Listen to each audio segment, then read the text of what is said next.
परों को खोल ज़माना उड़ान देखता है, ज़मीं पे बैठ के क्या आसमान देखता है।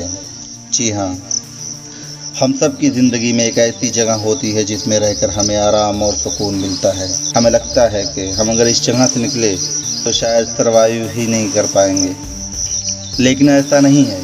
इस जगह रहकर हम आगे नहीं बढ़ पाते। चलिए मैं आपको एक मज़ेदार, दिलचस्प और सबक आमोज़ कहानी सुनाता हूँ। एक बादशाह था, बहुत ही शौकीन मिजाज। उसे नई नई चीज़ें करने का शौक़ था और अपनी चीज़ों के लिए बहुत केयरिंग था, यानी उनका बेहद ख्याल रखता था। एक बार किसी ने उसे एक कबूतर का जोड़ा ला कर दिया। कबूतर देखने में बेहद खूबसूरत और किसी अच्छी नस्ल के दिखाई दे रहे थे।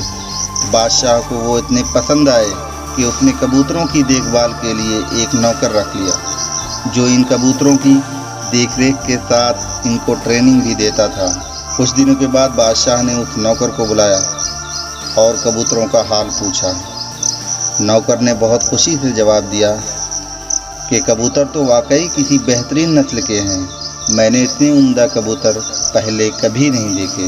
वो बहुत अच्छी तरह उड़ना भी सीख रहे हैं। बादशाह ने नौकर से कहा कि इन कबूतरों को कुछ इशारा तो दो, देखूं ये कैसी उड़ान भरते हैं। नौकर ने इशारा किया तो दोनों कबूतर उड़े। सबने देखा कि एक कबूतर तो ऊंची ऊंची उड़ान भरने लगा है, जबकि दूसरा वहीं पास में एक डाल पर जाकर बैठ गया।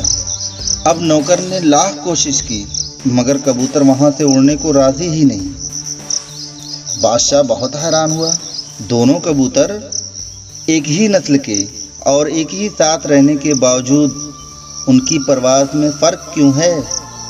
अब बादशाह ने अपनी सल्तनत में ऐलान करवा दिया कि जो कोई भी इस कबूतर को उड़ा देगा उसे इनाम दिया जाएगा। इस ऐलान को सुनकर बहुत से लोग आए, यहाँ तक कि चुनियों के हकीम भी आए, मगर कोई ऐसा नहीं कर सका। वक्त गुजरता गया। एक दिन बादशाह को खबर मिली कि कबूतर उड़ने लगा है। बादशाह फ़ौरन वहाँ पहुँचा तो बादशाह ने देखा कि दूसरा कबूतर भी पहले कबूतर की तरह ऊंची ऊंची उड़ान भरने लगा है।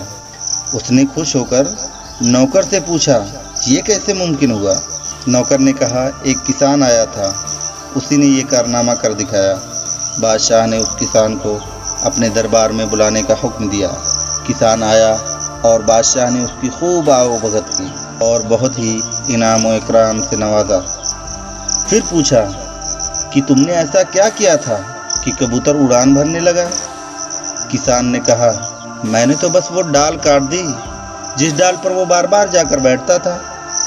दोस्तों, आप भी अपने आसपास नज़र डालिए, कहीं आप भी किसी ऐसी डाल पर तो नहीं बैठे हैं जो आपकी वही जगह बन चुकी है जहां से आप बाहर नहीं निकलना चाहते। वो चाहे आपका ऑफिस हो, आपका गांव हो, आपका शहर हो या आपका बिजनेस, जो आपको ऊंची उड़ान से रोक तो नहीं रहा है।